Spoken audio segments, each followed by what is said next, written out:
Right, well, that was a fucking hard watch. I'll tell you that much for free. Manchester City won, Chelsea nil full-time score from the Etihad, and yet again that just felt like the absolute epitome of a late season game, to be honest, where both sides just did not really care, to be honest, about the results. City were in a party atmosphere, obviously playing pretty much their B team, their Carabao Cup team, and Chelsea, obviously with absolutely nothing to play for. We're on the beach and we're kind of just going through the motions right now, to be honest. And if you're a Chelsea fan and you're tick or annoyed or pissed off or infuriated somehow by this result and by this performance, I just ask why, to be honest. I mean, why do you care? And I only say that to a small portion of Chelsea fans because I'm fairly sure most Chelsea fans, by this stage anyway, are on my side here in terms of the fact that why should we care? The players have clocked out in this season ages ago, so why are we not clocked out yet? And I'm fully clocked out. I have been for a while now, and to be honest, like I said, I'm just going through the motions like these players are, and I couldn't really care less about the performances or the results in these last few games. And to be honest, if anything, I'm actually celebrating this result because we only lost 1-0 to Manchester City, and guess what? On aggregate this season, as shit and appalling and useless as we've been, we've only lost 2-0 to Man City on aggregate in the Premier League. We'll just avoid that FA Cup game because that does not need to be spoken about. And what makes it even richer is the fact that if you look at the overall aggregate score of Manchester City against Arsenal, City have won, 6-2 or something, 7-2 even? So absolutely delighted to get a better aggregate score than Arsenal this season in their best ever season and our worst ever season in the last 2 decades. So yeah, absolutely great there. But yeah, in all seriousness, it was a pretty boring watch, to be honest. It was a pretty painful watch, and we didn't really lay a glove on City for the entirety of the match. Apparently, according to SofaScore, we had 2 big chances created and they only created 1, and we actually had more expected goals, 1.23 to 1.09, but it did not feel like that whatsoever. It was another absolutely boring as fuck game, to be honest, and the only chances we actually created, once again, somehow, some way, were from Raheem Sterling. You could tell he was absolutely desperate to score against his old club today. I think he was one of our only bright sparks today, to be honest. I think Nani Madueke offered a little bit off the bench when he came on in terms of, being able to try and beat his man and give us a little bit of electricity down that right hand side. I think Lewis Hall was okay. I think Ruben Loftus-Cheek wasn't too bad, and I think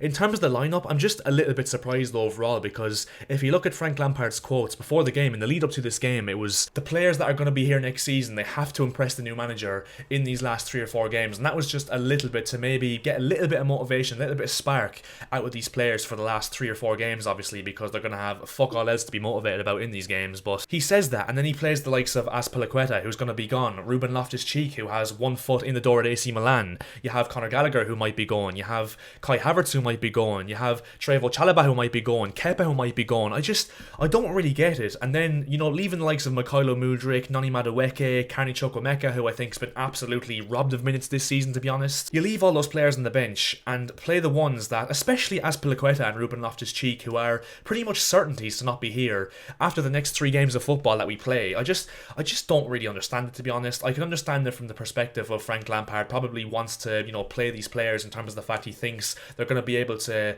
suit the system most in terms of getting a result or not being embarrassed by this City team. But especially given the fact that City, they were extremely kind to us, to be honest. Pep Guardiola, I massively thank you for not humiliating us today, because he had everything in his power to want to do that, but played his second string team. Obviously, it wasn't just because he was playing Chelsea, it was because they have the treble to go on for now, and he wants to, keep a few of his players wrapped in cotton wool for those games. But yeah, even still, like I said, just not even that much to talk about in this game, to be honest, and that's why this video is probably going to be a lot shorter than any other match reactions I've done for Chelsea games this season. And yet, just another one of those performances where we've gone through the motions. We wouldn't have showed up or wouldn't have played if we were given the option to be honest. And yeah, I mean, I cannot fucking wait for this season to end. Honestly, it cannot come soon enough. I'm looking forward now to the new era under Mauricio Pochettino starting in pre-season. First of all, though, we need to get at least 7 or 8 of these fucking players out the fucking door, and that's for absolute certainty. And then we can look ahead next season, get a striker, a goalkeeper, and a holding midfielder, and make ourselves challengers for, at the very least, the top 4 next season under Mauricio Pochettino. But yeah, I mean, the only goal of the game coming after 12 minutes, Julian Alvarez. I can't even remember the goal. That's how fucking dry this game was overall. And yeah, obviously City went on to win the game 1-0. Didn't really lay a glove on us, but I think it was mainly because they just weren't really bothered, to be honest, and just